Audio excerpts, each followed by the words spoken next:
आज के इस वीडियो में class 10 science Bihar board VVA का ऑब्जेक्टिव का हम लोग सेट 5 देखने वाले हैं। इसके पिछले वीडियो में हम लोग 4 3 2 1 देखे थे सेट को। इस वीडियो में हम लोग कितने के देखने वाले हैं तो सेट 5 को। ठीक है, तो चलिए हम लोग स्टार्ट करते हैं। आपका फर्स्ट क्वेश्चन क्या है? प्रकाश के परावर्तन के नियम निर्धारित होते हैं। देखिए इसमें से ऑप्शन दिया हुआ है, प्रकाश के परावर्तन के नियम किस में से निर्धारित, कौन सा ऑप्शन सही बताएगा। देखिए प्रकाश का परावर्तन क्या होती है, तो क्या होती है, आपतित किरण और परावर्तित किरण तथा आपतन बिंदु पर खींचा गया अभिलंब तीनों एक ही समतल में होते हैं। और दूसरा का नियम क्या कहता है, आपतन कोण परावर्तन कोण के बराबर होता है। ठीक है, आपतन कोण परावर्तन कोण के बराबर होता है, तो इसका आंसर क्या हो जाएगा, आपतन कोण परावर्तन कोण के बराबर होता है, ये निर्धारित करती है। ठीक है, ऑप्शन ए इसका आंसर हो जाएगा। अगला क्वेश्चन, हजामत बनाने के लिए किस दर्पण का उपयोग किया जाता है। तो हजामत बनाने के लिए किस दर्पण का उपयोग करते हैं, तो उसमें हम लोग अवतल दर्पण का उपयोग करते हैं। अवतल दर्पण, इसका आंसर बी हो जाएगा। उत्तल दर्पण का उपयोग कहाँ किया जाता है, तो साइड मिरर में, साइड मिरर में। ठीक है, अगला क्वेश्चन देख लीजिए, उत्तल लेंस की क्षमता होती है। तो उत्तल लेंस की क्षमता क्या होती है, तो ये धनात्मक होती है। ठीक है, क्षमता पूछे तब या उत्तल लेंस की फोकस दूरी पूछे तब ये सब क्या होती है, पॉजिटिव होती है। और अवतल की बात आ जाए, अवतल लेंस क्या हो जाए, अवतल लेंस की बात आ जाए तो इसकी फोकस ऋणात्मक होती है और इसकी क्षमता भी क्या हो जाएगी, ऋणात्मक हो जाएगी। और भी कुछ बात देख लीजिए, लेंस का सूत्र क्या होता है, लेंस सूत्र, लेंस जो सूत्र होता है वो आपका क्या होता है, तो 1/f बराबर 1/v माइनस 1/में u। ठीक है, यदि दर्पण सूत्र की बात कर लिया जाए तो सेम टू सेम यही होता है, लेकिन जहाँ पे माइनस है वहाँ पे प्लस हो जाता है। तो दर्पण सूत्र क्या होता है, दर्पण सूत्र ये होता है 1/f बराबर 1/v प्लस 1/में u। ठीक है, सिर्फ प्लस हो जाता है उसमें। ठीक है, चलिए अगला क्वेश्चन देखिए, मानव नेत्र जिस भाग पर किसी वस्तु का प्रतिबिंब बनाता है वह है। देखिए मानव नेत्र जिस भाग पर किसी वस्तु का प्रतिबिंब बनाता है वह रेटिना होता है, या उसी को दृष्ट पटल कहते हैं। ठीक है, अब जो मानव नेत्र है, ठीक है, मानव नेत्र है जो ह्यूमन आइज होता है, वो कैसा लेंस है, तो यह उत्तल लेंस है। ठीक है, और यह कैसा प्रतिबिंब बनाता है किसी वस्तु का, तो वास्तविक, वास्तविक और उल्टा बनाता है और वस्तु से छोटा बनाता है। ठीक है, छोटा, इस बातों को ध्यान में रखिएगा। चलिए अगला क्वेश्चन, इंद्रधनुष का बनना किस परिघटना पर आधारित है। तो इंद्रधनुष का बनना प्रकाश का वर्ण विक्षेपण पर आधारित है। ठीक है, अगला क्वेश्चन, विद्युत धारा मापने में किस उपकरण का उपयोग हम लोग करते हैं या किसका उपयोग होता है, तो विद्युत धारा मापने के लिए हम लोग ए मीटर का उपयोग करते हैं। इसका आंसर क्या हो जाएगा, ऑप्शन क्या हो जाएगा, बी हो जाएगा। और यह क्या होता है, यह धारा की मात्रा को मापता है, धारा की मात्रा को मापता है। ठीक है, और ए मीटर को हम किसी भी परिपथ में जोड़ते हैं, श्रेणी क्रम में जोड़ते हैं। किस क्रम में जोड़ते हैं, तो श्रेणी क्रम में, श्रेणी क्रम में। ठीक है, आदर्श ए मीटर का जो प्रतिरोध होता है, प्रतिरोध जो होता है इसका वो क्या होता है, वो 0 होता है। ठीक है, वोल्ट मीटर, देखिए वोल्ट मीटर का हम लोग उपयोग कहाँ करते हैं, तो दो बिंदुओं को विभव मापने के लिए, क्या बोलेंगे इसको, दो बिंदुओं, दो बिंदुओं का विभव मापने के लिए। ठीक है, मापने के लिए इसका हम लोग उपयोग करते हैं। ठीक है, दो बिंदु को हम लोग विभव मापने के लिए इसका उपयोग करते हैं। इसको किसी परिपथ में किस क्रम में जोड़ा जाता है, तो समांतर क्रम में जोड़ा जाता है। ठीक है, और इसका जो प्रतिरोध होता है वो क्या होता है, तो अनंत हो जाता है। चलिए अगला क्वेश्चन, प्रतिरोध का ऐसा ही मात्रक क्या होता है, तो प्रतिरोध का ऐसा ही मात्रक ओम होता है। जूल किसका मात्रक होता है, तो यह ऊर्जा का मात्रक होता है। ठीक है, एम्पियर किसका मात्रक होता है, तो विद्युत धारा का मात्रक होता है, विद्युत धारा का। वाट किसका मात्रक होता है, विभव क्या होता है, वाट किसका मात्रक होता है, तो ये आपका वाट हो जाता है विद्युत शक्ति का, विद्युत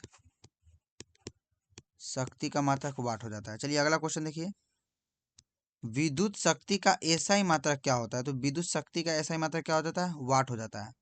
वोल्ट किसका मात्रक होता है, तो विद्युत विभव का मात्रक होता है, विद्युत विभव या विभवांतर, विभवांतर।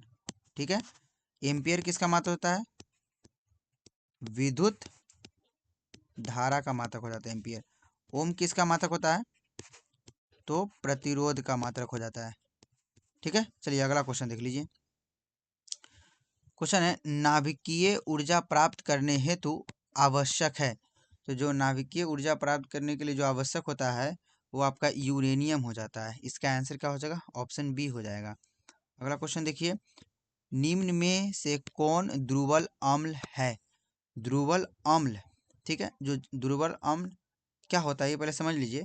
देखिए अम्ल को हम लोग दो प्रकार से डिवाइड करते हैं, अम्ल, अम्ल कितने प्रकार से डिवाइड होता है, दो प्रकार से। एक को बोलते हैं हम लोग प्रबल अम्ल, एक को बोलते हैं प्रबल अम्ल, एक को बोलते हैं द्रुवल अम्ल।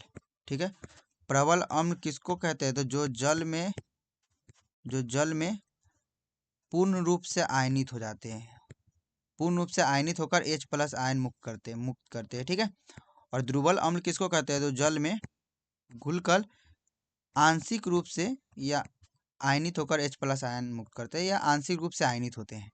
ठीक है, प्रबल अम्ल का एग्जाम्पल देखिएगा, HCl हो गया, HNO3 हो गया, H2SO4 हो गया। ठीक है, सब प्रबल अम्ल है। द्रुवल अम्ल की बात हो जाए तो क्या हो जाएगा, HCOOH हो गया। ठीक है, CH3COOH हो गया। ये सब कौन सी अम्ल है, द्रुवल अम्ल है। तो आपको क्या बोला गया, द्रुवल अम्ल, तो द्रुवल अम्ल क्या हो जाएगा, ऑप्शन इसका डी हो जाएगा। ठीक है, इसको क्या बोलते हैं, तो इसको हम लोग बोलते हैं हाइड्रोक्लोरिक अम्ल। इसको क्या बोलते हैं, तो इसको बोलते हैं हम लोग नाइट्रिक अम्ल। इसको क्या बोलते हैं हम लोग, सल्फ्यूरिक अम्ल कहते हैं। H2SO4 को सल्फ्यूरिक अम्ल कहा जाता है। CH3COOH को क्या बोलते हैं, तो इसको एसिटिक अम्ल कहते हैं। क्या कहते हैं, एसिटिक अम्ल। ठीक है, ये कहाँ पाया जाता है, तो सिरका में पाया जाता है, सिरका में। ठीक है, HCOOH को क्या कहते हैं, तो इसको हम लोग फॉर्मिक अम्ल कहते हैं, फॉर्मिक अम्ल। ये कहाँ पाया जाता है, तो फॉर्मिक अम्ल आपका चींटी में पाया जाता है, चींटी के डंक में। कौन सा, लाल वाला, चींटी के डंक में। ठीक है, चलिए आगे क्वेश्चन देखिए, बॉक्साइट किस धातु का महत्वपूर्ण अयस्क है, तो बॉक्साइट किस धातु का महत्वपूर्ण अयस्क है, तो ये एल्यूमिनियम का महत्वपूर्ण अयस्क है, एल्यूमिनियम का महत्वपूर्ण अयस्क है। जैसे एक आध गो और देख लीजिए, जैसे क्रायोलाइट, ये भी इसका अयस्क होता है, क्रायोलाइट, ये भी किसका अयस्क होता है, एल्यूमिनियम का ही होता है। कोरंडम, कोरंडम ये भी किसका होता है, एल्यूमिनियम का ही अयस्क होता है। तांबा का कुछ अयस्क का नाम देख लीजिए, जैसे कॉपर पायराइट्स, कॉपर पायराइट्स जिसको CuFeS2 कहते हैं, पायराइट्स। ठीक है, ये भी किसका, तांबा का होता है। ये कॉपर ग्लांस, कॉपर ग्लांस। ठीक है, क्यूप्राइट, क्यूप्राइट, मैलाकाइट, मैलाकाइट तांबा का होता है। जास्ता का देखिए एक दो और, जिंक ब्लेड, जिंक ब्लेड किसका अयस्क होता है, जास्ता का होता है। कैलेमाइन, कैलेमाइन किसका एस होता है? जस्ता का होता है। लोहा, लोहा का एस क्या होता है? Hematite, hematite. Magnetite, hematite, magnetite. Siderite किसका होता है? सीडेराइट। ये सब लोहा का होता है। ठीक है, चलिए अगला क्वेश्चन। कौन सा अधातु विद्युत का सुचालक होता है? तो विद्युत का जो सुचालक होता है वो ग्रेफाइट है, लेकिन ये क्या होता है? अधातु होता है। ठीक है। और सबसे अच्छा जो विद्युत का सुचालक होता है, सबसे अच्छा विद्युत का सुचालक, ठीक है, वो आपका क्या हो जाती है? तो आपका चांदी हो जाती है। Ag, चांदी। चलिए अगला क्वेश्चन। कार्बन क्या है? तो कार्बन ये आपका अधातु होती है। कार्बन की परमाणु संख्या कितना होती है? 6 होती है। और परमाणु द्रव्यमान 12 हो जाती है। ठीक है। अगला क्वेश्चन देखिए। क्लोरीन की संयोजकता कितनी होती है? क्लोरीन की संयोजकता कितनी होती है? संयोजकता किसको कहते हैं? ये आपको समझना होगा पहले। देखिए, कोई परमाणु कितना इलेक्ट्रॉन दान करना है, कितना ले रहा है, उसी की संख्या को हम लोग संयोजकता कहते हैं। ठीक है। अष्टक पूर्ण करने के लिए कितना इलेक्ट्रॉन दान कर रहा है, कितना इलेक्ट्रॉन ग्रहण कर रहा है, उसी के संख्या को हम लोग संयोजकता कहते हैं। जैसे क्लोरीन, ठीक है, क्लोरीन की परमाणु संख्या 17 होती है। तो आप इस तरीका से भी देख सकते हैं 17 कि कितना इलेक्ट्रॉन लेगी। या एक तरीका और भी होता है, हम बताएंगे उसको भी। सीधा एक तो तरीका ऐसे कि क्लोरीन किस ग्रुप में आता है, तो ये ग्रुप किस में आता है? तो ग्रुप 7 में आता है। और ग्रुप 7 में आता है, तो ग्रुप 7 में है तो इसका बाह्यतम कोष में इलेक्ट्रॉन कितना होगी? तो इलेक्ट्रॉन बाह्यतम कोष में, मतलब क्लोरीन किस ग्रुप में आता है? तो ग्रुप 17 में आता है। ठीक है, ग्रुप 17 में आता है, तो इसका बाह्यतम कोष में क्या इलेक्ट्रॉन होगी? 7 को होगी। इसको जरूरत 8 पुराने के लिए कितने की जरूरत? 1। तो इसका आंसर क्या हो जाएगा? 1। या इस तरीका से भी किया जा सकता है क्योंकि 17 परमाणु संख्या है तो 17 इलेक्ट्रॉन होगी। तो पहलुका कक्षा में 2 गो, दूसरका में 8 गो, तीसरका में 7 गो।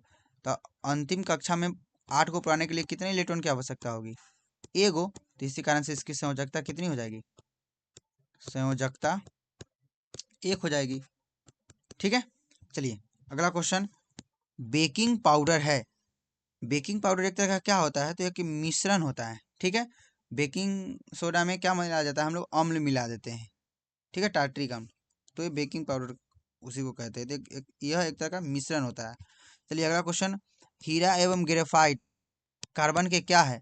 तो हीरा एवं ग्रेफाइट कार्बन के अपरूप है। क्या है? अपरूप। इसका आंसर ऑप्शन बी हो जाएगा। अगला क्वेश्चन। मानव हृदय में कितने कोष्ठक होते हैं? तो मानव हृदय में 4 कोष्ठक होते हैं। 2 आलिंद होते हैं, 2 निलय होते हैं। ठीक है। अगला क्वेश्चन। श्वसन के अंतिम उत्पाद है। तो श्वसन के अंतिम उत्पाद क्या होती है? तो ये CO2, H2O और ऊर्जा होती है। इसका आंसर ऑप्शन डी हो जाएगा। ठीक है। जैसे हम कोई चीज़ खाते हैं ग्लूकोज के रूप में C6H12O6, तो ये ग्लूकोज को जब हम शोषण करते हैं ना, तो ही ऑक्सीजन है इसको विघटित कर देता है, इसके बॉन्ड को तोड़ देता है। और इसी से हम लोग क्या मिलती है? हमको एनर्जी मिलती है। और क्या मिलती है? H2O मिलती है और CO2 मिलती है। तो शोषण के बाद जो उत्पाद होता है यही होता है। ठीक है, इसका आंसर ऑप्शन डी हो जाएगा। अगला क्वेश्चन। पौधों में भोजन किस रूप में जमा होता है? देखिए, पौधों में जो भोजन होता है वो किस रूप में जमा होता है? देखिए, ह्यूमन भी, मनुष्य भी, जीव जंतु भी सब भोजन बनाती है।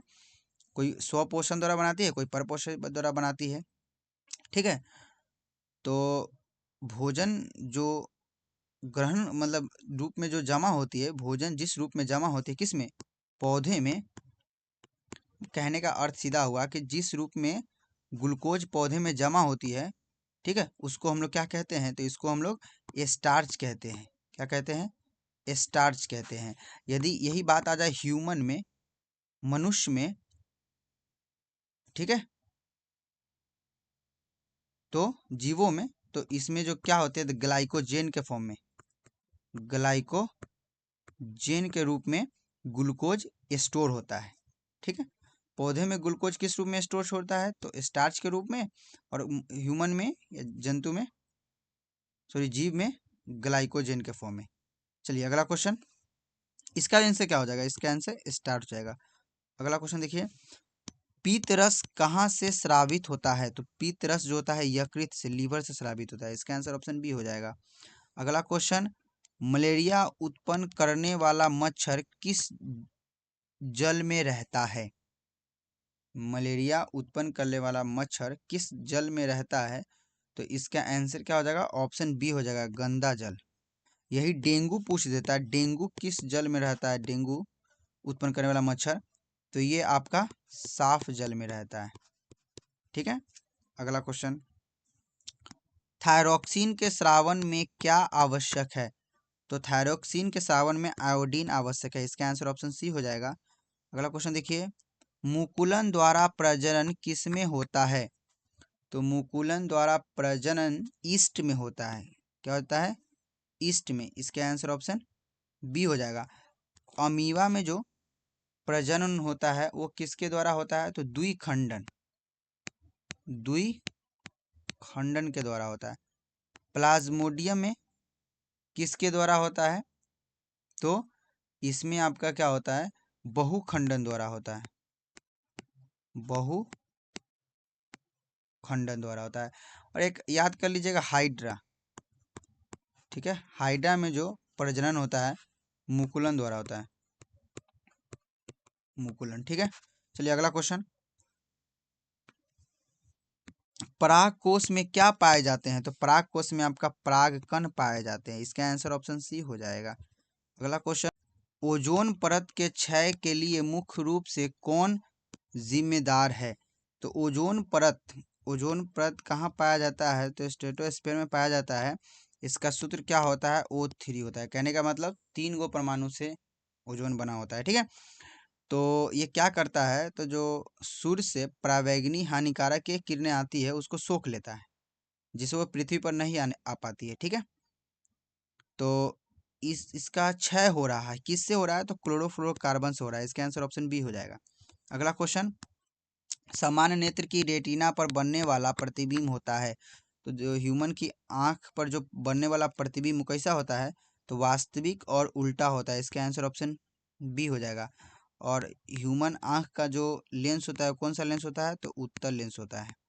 ठीक है, चलिए अगला क्वेश्चन देखिए, विद्युत धारा उत्पन्न करने की युक्ति को कहते हैं। तो विद्युत धारा उत्पन्न कर युक्ति को क्या कहते हैं? तो विद्युत धारा जो उत्पन्न करता है उस युक्ति को हम लोग जनित कहते हैं।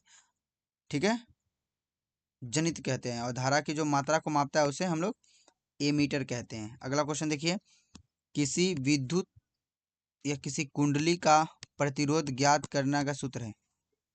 ठीक है, मतलब किसी कुंडली का प्रतिरोध ज्ञात करने का क्या सूत्र है? तो फॉर्मूला होता है, क्या होता है? I equal to V upon में आर। यहाँ से आर इक्वल टू क्या आ जाएगा? वी अपॉन में R equal to V upon में I, R equal to V upon में आई। इसका आंसर ऑप्शन क्या हो जाएगा? ऑप्शन सी हो जाएगा।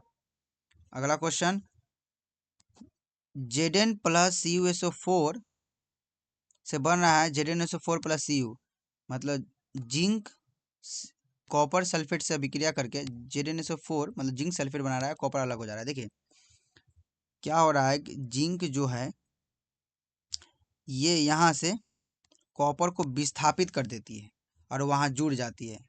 ठीक है, विस्थापन करती है, इस अभिक्रिया को हम लोग विस्थापन अभिक्रिया करते हैं। ठीक है, इसका आंसर ऑप्शन बी हो जाएगा। अगला question, CSO4 into half H2O का सामान्य नाम क्या है? इसका सामान्य नाम प्लास्टर ऑफ पेरिस होता है। ठीक है, और यही जिप्सम का होता है सूत्र GaSO4 into 2H2O। CaSO4 into 2H2O किसका होता है? जिप्सम का होता है। ठीक है, जिप्सम का सूत्र। चलिए अगला क्वेश्चन, आवर्त सारणी के उदर्ग स्तंभों को क्या कहते हैं? तो उदर्ग स्तंभों को वर्ग कहते हैं और क्षैतिज कतार को हम लोग आवर्त कहते हैं। अगला क्वेश्चन देखिए, पौधों में वाष्पोत्सर्जन किस भाग में होता है? तो पौधों में जो वाष्पोत्सर्जन होता है वो पत्ती में होता है। इसका आंसर ऑप्शन सी हो जाएगा। ठीक है, पत्ती में। चलिए अगला क्वेश्चन देखिए, मानव मस्तिष्क का औसत भार कितना होता है? तो लगभग 1400 ग्राम या 1300 ग्राम के बीच में होता है, तो इसको हम लोग बोलते हैं 1.4 kg। इसका आंसर ऑप्शन बी हो जाएगा। अगला क्वेश्चन, रक्त में हल्के पीले रंग के चिपे द्रव को क्या कहते हैं? तो रक्त में जो हल्के पीले रंग के जो द्रव होते हैं उसको हम लोग प्लाज्मा कहते हैं, जो चिपचिपा होता है। ठीक है, इसका आंसर ऑप्शन ए हो जाएगा। और जो रक्त है एक तरह का क्या है? तो एक तरह का उत्तक होता है। क्या होता है? रक्त उत्तक होता है। कौन सा उत्तक? कनेक्टिव टिश्यू होता है, मीन्स संयोजी उत्तक, संयोजी उत्तक होती है। ठीक है, चलिए अगला क्वेश्चन, कवक में पोषण की कौन सी विधि है? तो कवक में हम लोग जो पोषण होती है कवक में उसको हम लोग क्या कहते हैं? मृत जीवी कहते हैं। इसका आंसर ऑप्शन बी हो जाएगा। ठीक है, अगला क्वेश्चन, विद्युत ऊर्जा का व्यापारिक मात्रक है? तो विद्युत ऊर्जा का व्यापारिक मात्रक आपको किलोवाट घंटा होता है, मीन्स यूनिट होता है। इसका आंसर ऑप्शन बी हो जाएगा। वाट किसका मात्रक होता है? तो ये आपका शक्ति का होता है, शक्ति का मात्रक वाट होता है। जूल किसका मात्रक होता है? जूल आपका हो जाता है ऊर्जा का मात्रक। ठीक है, और ईवी किलोवाट घंटा भी ईवी ऊर्जा का ही मात्रक होता है, विद्युत ऊर्जा का। अब इसको हम लोग जूल में कैसे बदलेंगे? तो देखिए, किलो वाट है तो किलो वाट को आप वाट में बदलिए, तो 1000 से गुना हम लोग मतलब 1 वाट, मतलब किलो वाट को हम लोग 1000 वाट लिख सकते हैं। और घंटा को किस में बदलिए? सेकेंड में बदलिए, मतलब मिनट में बदलिए, मिनट को सेकेंड में बदलिए। ठीक है, इतना लिख सकते हैं। तो इसी को हम लोग लिखते हैं सॉल्व करके 3.6 गुने 10 के पावर 6 जूल। तो यहाँ पे से भी आ सकता है 1 किलो वाट घंटा बराबर होती है, क्या होती है? 1 यूनिट बराबर होती है। तो 3.6 गुने 10 के पावर 6 जूल। ठीक है, अगला क्वेश्चन देखिए, किस रंग का तरंगदैर्घ्य सबसे कम होता है? तो सबसे कम किस रंग का होता है? तो बैगनी का सबसे कम होता है, जबकि लाल का सबसे अधिक होता है। ठीक है, चलिए अगला क्वेश्चन, निम्न में से कौन बायोगैस ईंधन का स्रोत नहीं है? तो बायोगैस ईंधन का स्रोत कौन नहीं है? तो इसका आंसर आपका हो जाएगा ऑप्शन सी, नाभिकीय ऊर्जा। ठीक है, इसका आंसर ऑप्शन सी हो जाएगा। जबकि बायोगैस ईंधन है, कोयला हो गया, गोबर गैस हो गया, लकड़ी हो गया। ठीक है, अगला क्वेश्चन, क्वेश्चन क्या है? ऑक्सीजन की संयोजकता है? तो संयोजकता किसको कहते हैं? किसको कहते हैं संयोजकता? तो किसी परमाणु के को अष्टक पूरा करने के लिए जितने इलेक्ट्रॉन वह त्यागता है या ग्रहण करता है उसी की संख्या को संयोजकता कहते हैं। तो ऑक्सीजन, ऑक्सीजन किस ग्रुप में आता है? तो ग्रुप 16 में आता है। 16 का भाग हमको उसमें क्या इलेक्ट्रॉन? 6। तो इसको कितनी इलेक्ट्रॉन की आवश्यकता होती है? तो ग्रुप मतलब कितने इलेक्ट्रॉन की आवश्यकता होती है? तो 2 इलेक्ट्रॉन की आवश्यकता होती है। इसी कारण से इसकी संयोजकता कितनी हो जाएगी? 2 हो जाएगी। इसका आंसर ऑप्शन बी हो जाएगा। अगला क्वेश्चन देखिए, CH3CH2OH में कौन सा क्रियाशील मूलक है? क्रियाशील मूलक OH है। OH को हम लोग क्या बोलते हैं? एल्कोहल कहते हैं। क्या कहते हैं? एल्कोहल। इसका आंसर ऑप्शन क्या हो जाएगा? ऑप्शन सी हो जाएगा। देखिए बताइए तो इस कंपाउंड का नाम क्या होगा? CH3CH2OH, इसको बोल देंगे एक कार्बन है, देख 2 कार्बन है तो 2 कार्बन को हम क्या बोलते हैं? एथ कहते हैं। क्या कहते हैं? एथ। सिंगल बॉन्ड के लिए एन कहते हैं, यहाँ पे OL लगा देते हैं तो एथेनॉल हो जाएगा। ऑल लगाते हैं OH के लिए तो ऑल, तो एथेनॉल हो जाएगा इसका नाम। ठीक है, कीटोन का क्रियात्मक समूह क्या होता है? तो CO होता है। ठीक है, एल्डिहाइड का क्रियात्मक समूह क्या होता है? तो CHO होता है। कार्बोक्सिलिक का क्रियात्मक समूह क्या होता है? COOH होता है। ठीक है, तो चलिए इस वीडियो में हम लोग इतना ही रहने देते हैं। वीडियो देखने के लिए धन्यवाद। यदि पीछे का आप वीडियो नहीं दिखे तो इसी वीडियो के डिस्क्रिप्शन में उसका लिंक मिल जाएगा। यदि ये वीडियो आपको अच्छा लगा होगा तो आप लाइक कर सकते हैं, अपने दोस्तों में शेयर कर सकते हैं और